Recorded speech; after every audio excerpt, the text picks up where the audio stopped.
Gauri Suryavanshi, S मराठीमध्ये आपलं स्वागत। वळूया आजच्या बातमीकडे। संयुक्त राष्ट्र संघ द्वारा घोषित 13 सप्टेंबर आंतरराष्ट्रीय आदिवासी अधिकार दिन निमित्त आयोजित 10वे राष्ट्रीय अधिकार परिषदेसाठी नाशिक विभागातून हजारो प्रतिनिधी रवाना। गोव्यात मडगाव येथे गुंजणार एक तीर एक कमान, सारे आदिवासी एक समानचा नारा। आदिवासी समाजाच्या अस्तित्व, अधिकार आणि हक्कांच्या जाणीवेला अधोरेखित करणारा आंतरराष्ट्रीय आदिवासी अधिकार दिवस यावर्षी गोव्यात मोठ्या राष्ट्रीय परिषदेच्या माध्यमातून साजरा होत आहे। आदिवासी समन्वय मंच भारत व गाकुविद फेडरेशन गोवा यांच्या संयुक्त विद्यमाने 12 व 13 सप्टेंबर 2025 या कालावधीत मनोहर पर्रिकर इंडोर स्टेडियम नावेलियम मडगाव येथे या ऐतिहासिक परिषदेचे आयोजन करण्यात आले। यामध्ये भारतातील अनेक राज्यातील चालीरीती, रूढी, सांस्कृतिक परंपरा, संस्कृती, पेहराव, खाद्य संस्कृती, सामाजिक, राजकीय व शैक्षणिक क्षेत्रातील प्रतिनिधी तसेच आदिवासींच्या समस्या, जीवनमान यांचा अभ्यास करण्यासाठी नाशिक, गोंदिया, नागपूर, धुळे, नंदुरबार, ठाणे, अहिल्यानगर, पुणे, पालघर, नांदेड, महाराष्ट्रासह गुजरात, दीव, दमण, दादरा, नगर हवेली या आदिवासी बहुल राज्यातून हजारो आदिवासी बांधव एकाच मंचावर उपस्थित राहणार आहे।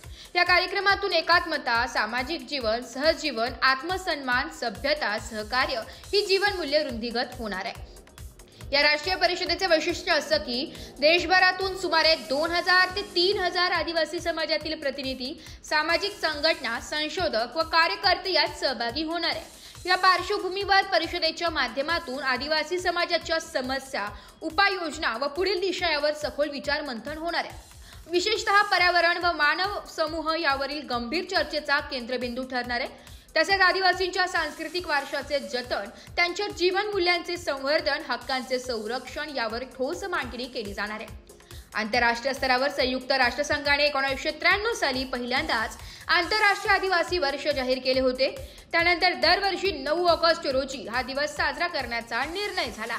तसेच 13 सप्टेंबर 2007 आंतरराष्ट्रीय आदिवासी अधिकार दिवस जाहीर करून 46 कलमी अधिकारी घोषित करण्यात आले। त्याची अंमलबजावणी व संरक्षण करण्यात यावी अशी घोषणा करण्यात आली आहे। भारतात 2016 पासून आदिवासी समन्वय मंच भारत राष्ट्र स्तरावर हा दिवस सतत वेगवेगळ्या राज्यात आयोजित करत आहेत।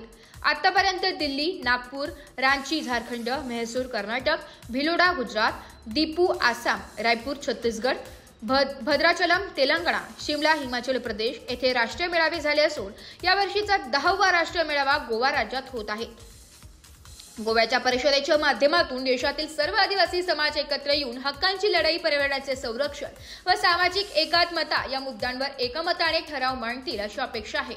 या परिषदेला देशभरातील आदिवासी समाजाच्या नेत्यांसह विविध क्षेत्रातील मान्यवर, विविध जण उपस्थित राहणार आहेत। महाराष्ट्रातूनच अंदाजे 600 ते 700 प्रतिनिधी या मेळाव्यासाठी रवाना होत आहेत। आयोजक आदिवासी समन्वय मंच भारत यांनी राज्यातील बांधवांना या परिषदेस मोठ्या संख्येने उपस्थित राहण्याचे आवाहन आदिवासी समन्वय मंच भारत समन्वय अशोक बागुल, महाराष्ट्र योगेश उसंडी गडचिरोली, ॲडव्होकेट संतोष कुळमेथे चंद्रपूर, नलिनी गावळकर गोंदिया, अशोक मसराम नागपूर, मांगीलाल गांगुर्डे धुळे, कृष्णा गावित नंदुरबार, दीपक फुपाणे ठाणे, रोहिदास टगळे अहिल्यानगर, पंकज ठाकरे सोलापूर, लक्ष्मण वळवी सिंधुदुर्ग, सतीश लेंभे पुणे, कुसुमताई अलाम, जयवंत गारे, किसन ठाकरे, रमेश भोये, जयवंत गारे, दत्तू सावळे, विजय पवार, पंडित बहिरम, रतन चौधरी व हिरालाल भोई यांनी केले आहे। एस मराठी न्यूजसाठी तालुका प्रतिनिधी रतन चौधरी, सुरगाणा।